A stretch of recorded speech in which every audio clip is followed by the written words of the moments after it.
Hi, it's your old pal Life the Impaler. That's right, I'm rocking a tank top today. I'm clinging to the last days of summer and, pro tip for you young folk, when you get to be in your early 50s and you still have anything worth flaunting, you flaunt it. I didn't make the rules, Google it. This is going to be my Coin Hunt World preview video for the Cubie Air event Part 1. Hopefully you've all had enough time to recover from the fun we had in the Hawaii event way back in May. And by recover, I mean forget. Forget about the 1,200 vaults we had to solve, forget about all the sunburns we had in very strange places, and forget about the guy that doored me while I was riding down the bike lane. Folks, look around before you fling your car door open into a bike lane. That was super scary, and it also hurt like a motherfucker. Now resist the urge to skip around this video because I have 2 handfuls of delectable beans to spill straight from the mouth of Illusion Weaver himself, and 1 bit of dubious speculation that may have been Illusion Weaver accidentally saying more than he meant to say, or it may just be me reading too closely into a quickly dashed off private message. You can be the judge. Okay, here's the basic info for the Cubie Air event Part 1. Part 1 begins at midnight UTC on September 8th and runs for 7 days, meaning it will end at midnight UTC on September 15th. So if you're in North America, that means the evening of September 7th through the evening of September 14th. So if you're in the Philippines or Malaysia, that means, I don't know, next Saturday. Time zones are weird. Once again, this will be a quest chain style event, and if you're new to Coin Hunt World and you don't know what a quest chain is, I made a video for that too. If you've been playing Coin Hunt World for a while, you know that we've had quest chains that are RNG based and quest chains that are effort based. Each one has its pros and cons. Well, hang on to your butts because the Air Cubie quest chain is going to incorporate RNG and effort. I know! The first part of the quest chain will be effort-based, meaning you'll have to solve a certain number of vaults in order to progress through the quest chain. The second part of the quest chain will be RNG. Specifically, you'll need to print and equip the rare and epic cubies in order to complete the quest chain. The rare and epic cubies will drop randomly from vaults, so you may not get them both until after you've solved 10 vaults, or you may not get them until you've solved 500 vaults. That's just how the RNG quest chain cookie crumbles. Also, we already know that if you finish it, this quest chain will drop a headquarters skin blueprint, just like the quest chains for the Hawaii, Chinese New Year, and Christmas events. There are a total of 7 new Cubie blueprints that you can theoretically earn during this event. Here's the breakdown. The common Cubie blueprint is the Marshaller Cubie, aka the Air Traffic Control Cubie, aka Zach. This blueprint will drop early in the quest chain. Stay tuned and I'll give you the recipe for printing this blueprint into a Cubie.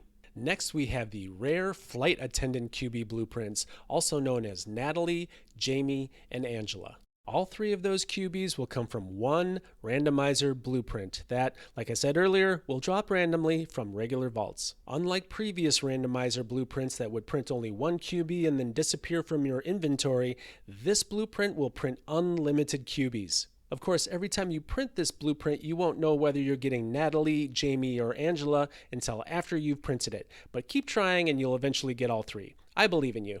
Then we have the epic pilot Cubie blueprints for George and Laura. The blueprint for these cubies is also an unlimited randomizer blueprint and also drops randomly from vaults. There's also 1 additional epic Cubie blueprint, the Wombat. The only way to get this blueprint is to be among the top 500 players on the special Air Cubie event leaderboard, and I'll talk more about that in a minute. I said there were 7 Cubie blueprints for this event, but there are in fact 8 Cubie blueprints, but only 1 suicidal maniac is going to get that last one. It's a legendary Cubie blueprint called Ace. This is only the 2nd legendary Cubie blueprint in the history of Coin Hunt World. As many of you know, the first legendary Cubie blueprint was the Architect, which is currently owned by Coin Hunt World beast and podcaster Zach, who also happens to be the namesake of the Air Traffic Control Cubie. The person at the top of the special Air Cubie leaderboard at the end of part 2 of the event will win the Ace Cubie blueprint. Like the architect, there will only ever be one Ace Cubie blueprint, so kind of a big deal. Also, like the architect Cubie, the Ace Cubie will have an as yet unknown passive buff. The passive buff for the architect is a 10% bonus on all resin drops, so let the wild speculation begin on what the passive buff is going to be for Ace. Like I said before, this event will have a special leaderboard that will compile all the points you accumulate from parts 1 and 2 of the Air Cubie event. It's not clear yet if this leaderboard will show your score or just your ranking without a score like the regular leaderboard. We'll just have to wait and see. New beans alert, Illusion Weaver has kindly shared the recipe for the Marshaller, aka the Air Traffic Control Blueprint. The Marshaller recipe is 100 key cards, 2 cinnamon sticks, and 1,000 resin.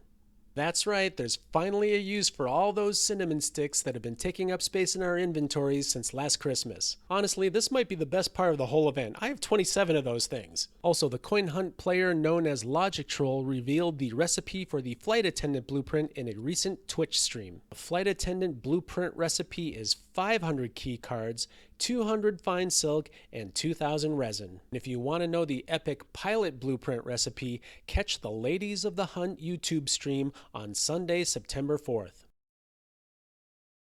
So far, the only new event resource that we know about is the key cards, and we already know that we'll be using old resources like fine silk and cinnamon sticks. As with all previous events, there's almost definitely going to be one resource that is infuriatingly hard to get, like the dragon scales in the Chinese New Year event and the anthurium flowers during the Hawaii event. Since the common Marshaller Cubie requires key cards, I don't think key cards are going to be the hard to get resource for this event. So either the fine silk is going to be that rare resource, or there's another event resource that we don't know about yet that will give us night sweats for the entire week. Really looking forward to that.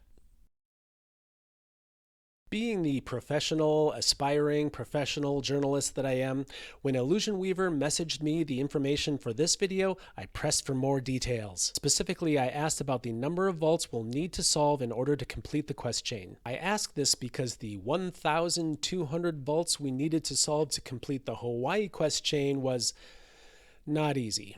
And here's Illusion Weaver's reply verbatim. Now, it's entirely possible that I've spent way too much time staring at this sentence, but I have to wonder, does this mean that the number of vaults we need to solve to finish the quest chain is only a 2-digit number? Did he accidentally share this crucial information, or am I just in dire need of therapy? Let me know in the comments.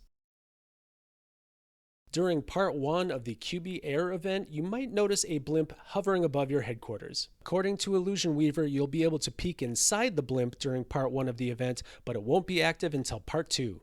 Part 2 of the Air Cubie event is the Trivia Gauntlet, which is currently scheduled to begin at midnight UTC on September 21st. Or the evening of September 20th for those of us in North America. I'll do another preview video for part 2 of the Cubie Air event as we get closer to the date, and hopefully I'll get Illusion Weaver to spill a few more beans. All you need to know for now is that you'll need a boarding pass to participate in part 2. We've been told that you can earn a boarding pass through the quest chain in part 1, presumably in a reward box when you complete the quest chain. So if you get a funny looking thing in the reward boxes when you finish the part 1 quest chain and you have no idea what it's for, that's probably the boarding pass. Hang on to that because buying another boarding pass through the in-game shop is going to cost 1 red key.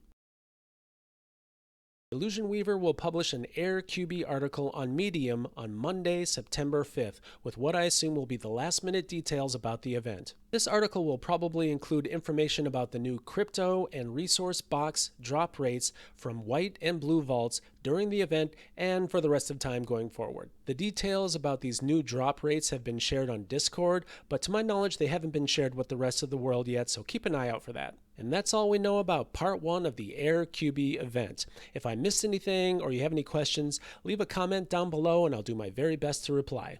As always, please like and subscribe, and if you're new to Coin Hunt World and you haven't reached level 3 with your headquarters yet, consider using my referral code. Doing so will get free loot for both you and me.